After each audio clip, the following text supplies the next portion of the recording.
Howdy, it's John. Today I'm going to talk about flow. Now it's interesting. I was watching a piece uh, where Jerry Seinfeld was being interviewed, and it was good. And I think a lot of times in productivity, we talk about the tools and the processes that we use to protect ourselves from interruptions and to create a creative experience around us. So we're doing creative stuff. And if we aren't doing creative stuff, to block that out, so we're just hammering out work. But it was interesting to hear Jerry Seinfeld talking about people waiting to get into the flow, waiting for creativity to happen.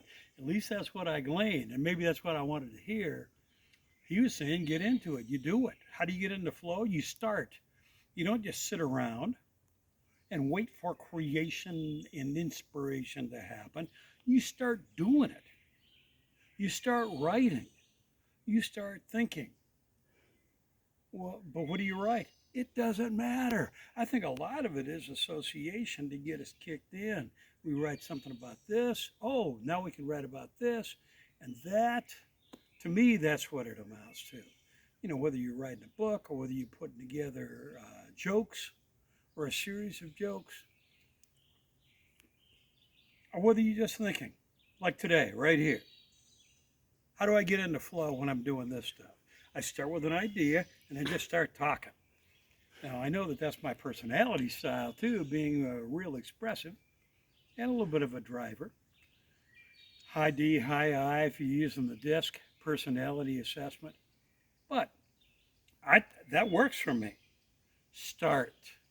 Move into it. Start that motion.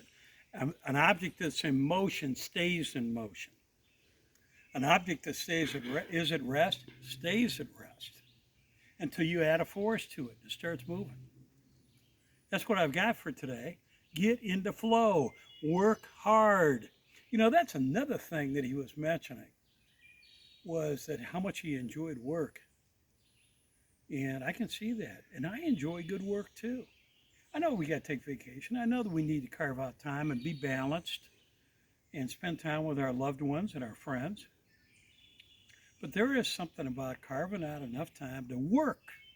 Paul J. Meyer used to talk about the sweat that comes down from your forehead, down your nose, and then hits your upper lip. If you got an upper lip, I really don't have one because I got this mustache here.